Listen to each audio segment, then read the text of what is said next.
अस्सलामुअलैकुम, मेरा नाम है चाहसे हाशमी और ये है हैवल S6 1.5 टर्बो 2025 मॉडल। ये गाड़ी ब्रांड न्यू है और ये बिल्कुल बेसिक है, बट बिल्कुल बेसिक होते हुए भी ये गाड़ी इतने फीचर्स ऑफर करती है जितना कि मोस्टली टॉप ऑफ लाइन गाड़ियों में भी नहीं आते, और अपनी प्राइस को भी ये गाड़ी पूरी तरह से जस्टिफाई करती है। किस तरह से मैं कवर करूंगा आगे जाके। फिलहाल अगर बात की जाए सबसे इंपॉर्टेंट चीज़ की तो वो है इस गाड़ी की प्राइस। तो इसकी डिमांड है 1,50,00,000 रुपए। ये ब्रांड न्यू है और साइकिल मोटरस्पोर्ट के पास अवेलेबल है। ब्रांड न्यू गाड़ी की प्राइस कुछ टाइम बाद चेंज होती रहती हैं, तो एग्जैक्ट प्राइस जानने के लिए आप दिए गए नंबर पे कॉल कर सकते हैं या फिर आप साइकिल मोटरस्पोर्ट को विजिट कर सकते हैं, जो कि रावलपिंडी में DH2 के गेट 1 के ऑपोजिट लोकेटेड है। हमारी एक और ब्रांच भी है रावलपिंडी मरी रोड पे। Overall it's a great mid size SUV and today I am going to review it.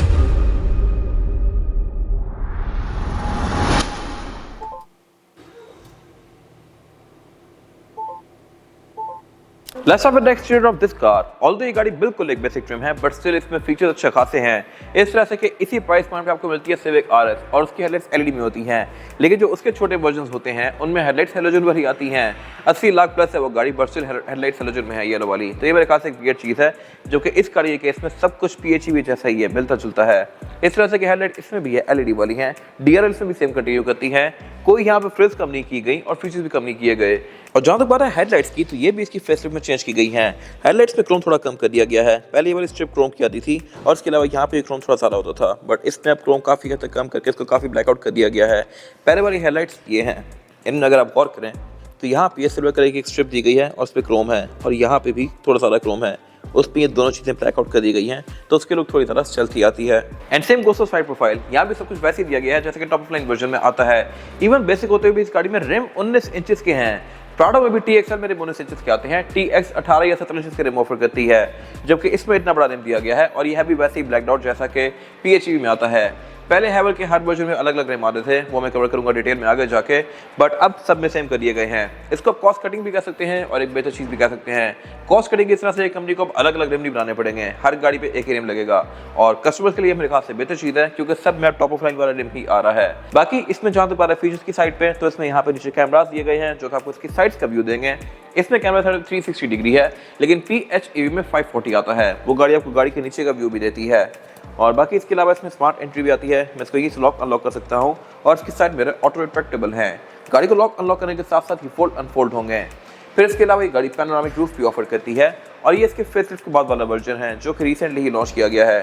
Pre facelift car में क्रोम बहुत सारा था, नीचे भी था, यहाँ विंडोज के आसपास भी था, और उसके अलावा साइड पे भी एक क्रोम की फ्रिल आती थी HEV वाले वर्जन में, बट इसमें वो फ्रिल भी खत्म कर दी गई है और मोस्टली जगहों से क्रोम भी खत्म कर दिया गया है।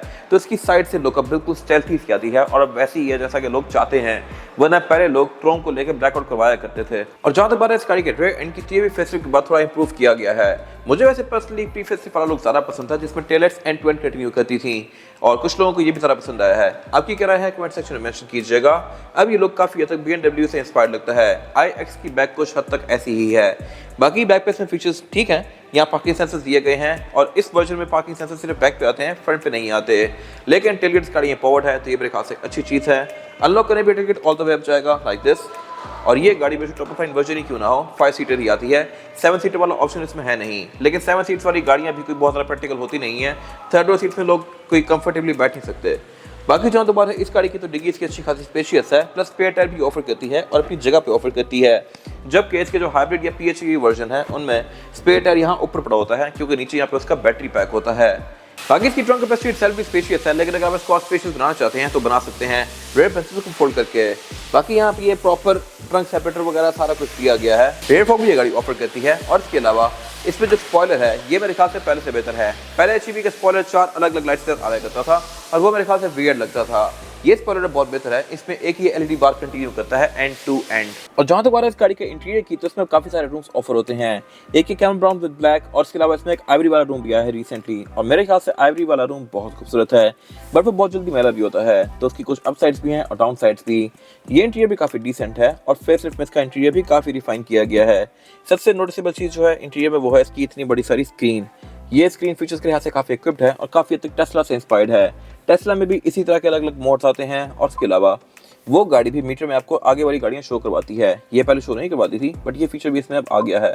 इसके अलावा गाड़ी की आप मोस्टली चीज़ों को इसी स्क्रीन से कंट्रोल करेंगे। अगर आप बैटरी सारी पहले आप हेडलाइट का कंट्रोल ढूंढते हैं, तो हेडलाइट की कंट्रोल आपको ना यहाँ मिलेगा, ना यहाँ, ना कहीं और।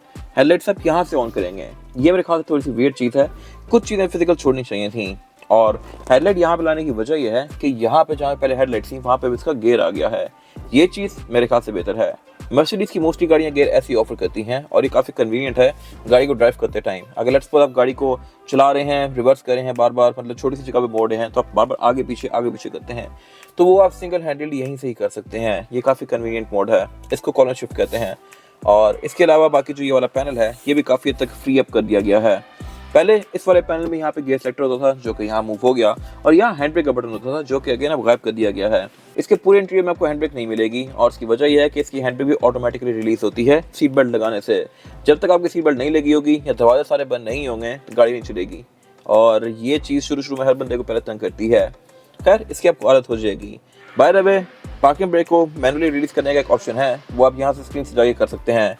बेशक दरवाजा खुला हुआ भी हो, ये सीट बेल्ट ना लगी भी हो, तब भी आप इसको यहाँ से जाके स्क्रीन से मैनुअली रिलीज कर सकते हैं। बाकी इसके अलावा इस वाले पैनल के बारे में एक और इंटरेस्टिंग चीज़ ये है कि ये मटेरियल काफ़ी सॉफ्ट है, और ये मटेरियल वैसे फील तो अच्छा हो रहा है ब्रांड न्यू गाड़ी में, लेकिन ये मटेरियल मैंने इससे पहले भी गाड़ियों में देखे हुए हैं, पुरानी 7 सीरीज़ में, पुरानी एस क्लास में, या पुरानी रेंज रोवर्स में। और वो गाड़ियाँ जैसे ही 10-15 साल पुरानी होती हैं तो ये एज कोई खास अच्छा नहीं करता। अभी तो ये बड़ा स्मूथ और ज़बरदस्त सा मटेरियल है, लेकिन 10-15 साल बाद ये उखड़ने लग जाता है, चिप ऑफ होने लग जाता है। आप इस पे अगर हाथ भी फेरें तो आपकी उंगली साथ ही उतर आता है। और मैंने इसकी ऑलरेडी कुछ एग्जांपल्स देखी हैं 7 सीरीज़ वगैरह में, जिनमें से ये दरवाजा से भी चिप ऑफ हो रहा होता है, यहाँ से भी हो रहा होता है, और डैशबोर्ड से भी। तो आई एम नॉट श्योर कि ये कैसे एज करेगा, बट इसका फ्यूचर मुझे 10-15 साल बाद कोई खास अच्छा नजर नहीं आ रहा। बाकी इसके अलावा यहाँ वायरलेस चार्जर दिया गया है, कप होल्डर्स वगैरह नॉर्मल हैं, और बाकी स्टीयरिंग व्हील भी इसका लुक्स के लिहाज से खूबसूरत है, लेदर स्टिच्ड है, और ये गाड़ी बेसिक है, बट स्टिल इसका स्टीयरिंग व्हील हीटेड है। हीटेड स्टीयरिंग भी वैसे बहुत महंगी गाड़ियों में आता है, बट इसमें दे दिया गया है। और इसके अलावा इसमें जो कंट्रोल्स हैं, ये राइट पे हैं मल्टीमीडिया के, लेफ्ट पे हैं इसके एडेप्टिव क्रूज कंट्रोल के, तो ये मेरे ख्याल से एक अच्छी चीज़ है। और सेंटर में एक बड़ा सारा एरिया जो खाली है, यहाँ पे गाड़ी आपको आगे गाड़ी डिटेक्ट करके शो करवाती है। इसके अलावा बाकी डैशबोर्ड इसका ओवरऑल साइज के लिहाज से सेम ही है सब वर्जन्स में, लेकिन जो ये पीछे पहाड़ बना हुआ है इसके मीटर के, इसमें तो ये ब्लैक है, लेकिन इसके बड़े वर्जन्स के अंदर यहाँ पे हेडसेट डिस्प्ले आता है। बाकी इससे पीछे वाले जो एरिया की बात है, यहाँ पे ये सेंटर कंसोल दिया गया है, सीट्स इसमें पूरी ही लेदर की फिनिश में हैं ये पूरी ही सिंगल ही, जबकि इसके बड़े वर्जन्स के अंदर ये परफोरेट आती हैं, उनमें पंच होल्स होते हैं जहाँ से वो सीट्स आप पे हवा थ्रो करती हैं। और ये गाड़ी बेसिक है, और इसमें ड्राइवर की सीट इलेक्ट्रॉनिकली एडजस्टेबल है, पैसेंजर की मैनुअल है, आप इसको हाथ से आगे पीछे करेंगे, बट स्टिल ये बेहतर है एज कम्पेयर टू सिविक वगैरह जो कि इस प्राइस पे मिलती हैं आपको, उसमें दोनों सीट्स मैनुअल होती हैं। बाकी सीट्स वाला लेदर इसके डोर्स में भी कंटिन्यू किया गया है, विंडोज की चारों की सिंगल टैप वाली है, साइड मिरर इसमें ऑटो रिट्रैक्टेबल हैं, और ये ब्लाइंड स्पॉट मॉनिटर्स भी ऑफर करते हैं। फिर जहाँ तक बात है रूफ लाइनर की, तो ये इसमें अगेन आइवरी है, रेडमी मिरर ऑटोमेटिक फीचर के साथ है, और ये पैनोरामिक रूफ ऑफर करती है इस प्राइस पॉइंट पे, जो कि अगेन मेरे ख्याल से बड़ी फिट चीज़ है। और इसके अलावा यहाँ कुछ खास है नहीं। और जहाँ तक बात है इसमें पैसेंजर्स के लिए सीटिंग कैपेसिटी की, तो ये बैक पे स्पेशियस है, ना मेरे पास में लेफ्ट रूम का इशू है, ना ही हेडरूम का इशू है। फीचर्स भी यहाँ पे बहुत ज़बरदस्त हैं, और फील भी काफ़ी प्रीमियम है। फीचर अच्छे इस तरह से हैं कि यहाँ पे एयर वेंट्स दिए गए हैं, पावर आउटलेट्स हैं, सेंटर कंसोल है, और इसके अलावा ये गाड़ी बैक पे एयर बैग्स भी ऑफर करती है। फिर इसमें रेयर विंडोज भी प्राइवेसी वाली हैं, जो कि वैसे पाकिस्तान में किसी गाड़ी में नहीं आती, क्योंकि पाकिस्तान में कोई रेगुलेशन है नहीं, बट हैवल जैसी गाड़ी बाहर ऑफर कर रहा है, सेम टू सेम वैसे ही पाकिस्तान में भी ऑफर कर रहा है, तो ये टिकट है। और ये है भी फिर सिंगल टैप वाली। बैक पे इसमें कोई चीप आउट नहीं किया गया, जबकि सिविक वगैरह बैक पे आके चीप आउट कर जाती हैं। इवन स्पोर्टेज में भी बैक पे जो आर्मरेस्ट हैं वो प्लास्टिक के हैं, इसीलिए सिविक में बैक पे एम्बिएंट लाइटिंग नहीं आती, जबकि इस गाड़ी के केस में सेम क्वालिटी कंटिन्यू की गई है, और साउंड सिस्टम भी इसमें डिसेंट है। फिर इसके अलावा क्वार्टर क्लास में अच्छे खासे मैसेज आते हैं, ये कर्टन एयरबैग्स यहाँ पे दोनों साइड्स पे दिए गए हैं, और बाकी इसमें child seat support, red seat को आप फोल्ड भी कर सकते हैं, और इसमें सीटिंग पोस्चर भी अच्छा है, बैठना निकलना भी इसमें से आसान है क्योंकि आपकी हाइट पे ही है। और जहाँ तक बात है इस गाड़ी के इंजन की, तो इंजन में बहुत सारे आते हैं, but being a basic trim इसमें इंजन 1.5 लीटर टर्बोचार्ज्ड पेट्रोल है। 1.5 टर्बो होते हुए भी ये गाड़ी 182 हॉर्स पावर प्रोड्यूस करती है with 250 newton metre of torque, जो कि एक अच्छा परफॉर्मेंस फिगर है बॉडी साइज के लिहाज से। शहर के लिहाज से ये बिल्कुल सफिशिएंट है। ऑब्वियसली ड्राइव रेसिंग वगैरह तो आपने इस पर करनी नहीं है, बट अगेन ये आपको खास डिसअपॉइंट करेगी नहीं है। ये गाड़ी फ्रंट व्हील ड्राइव ये आपको 11-12 की एवरेज आसानी से दे सकती है, जो कि इस कैटेगरी की बहुत सारी गाड़ियों से बेहतर है। MG इससे कम एवरेज देती है, स्पोर्टेज की बीच के आसपास ही होती है, जबकि ये गाड़ी साइज के लिहाज से उनसे ज़्यादा बड़ी है, ज़्यादा पावरफुल भी है, और फ्यूल इकोनॉमिकल भी है। फिर इसके अलावा इसके जो बड़े वर्जन्स हैं उनमें जो इंजन आते हैं वो है 2.0 लीटर टर्बो, और वो गाड़ी ऑल व्हील ड्राइव होती है। फिर इसमें उससे ऊपर एक वर्जन आता है HEV, जो कि काफ़ी पहले से आ रहा है पाकिस्तान में, और वो गाड़ी फ्रंट व्हील ड्राइव होती है, लेकिन वो गाड़ी 1.5 लीटर टर्बो चार्ज हाइब्रिड होती है, और वो गाड़ी 247 हॉर्स पावर प्रोड्यूस करती है। फिर उससे भी ऊपर एक वर्जन आ गया है PHEV, और वो गाड़ी इंसेनली फास्ट है।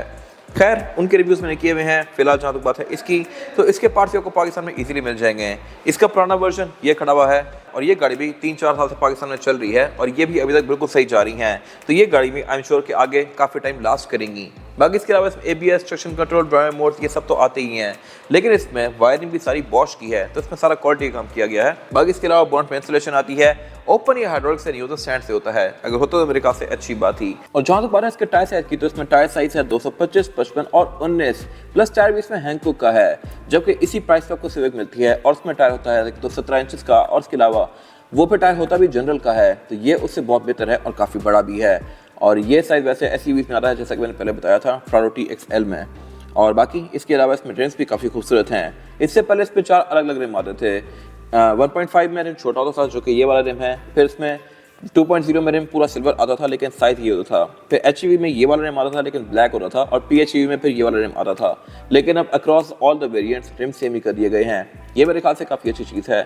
और इसके अलावा फिर ये गाड़ी फ्रंट व्हील ड्राइव है, पावर के लिहाज से ये गाड़ी ठीक है, तो फ्रंट व्हील पे ये गाड़ी ओके है, लेकिन जो इसके बड़े वर्जन हैं वो काफ़ी वेस्ट स्पिन करते हैं। इतनी ज़्यादा पावर के साथ वो गाड़ियाँ सिर्फ फ्रंट व्हील ड्राइव हैं। ये था आज का रिव्यू। अगर आपको रिव्यू पसंद आया है तो इस रिव्यू को लाइक कीजिए, मेरे चैनल को सब्सक्राइब कीजिए, और अगर आपके पास इस गाड़ी से रिलेटेड कोई भी राय है तो उसको कमेंट सेक्शन में शेयर जरूर कीजिएगा, ताकि वो लोग जो ये गाड़ी लेने वाले हैं वो आपकी राय से फ़ायदा उठा सकें। अपना ख्याल रखिएगा। Thank you.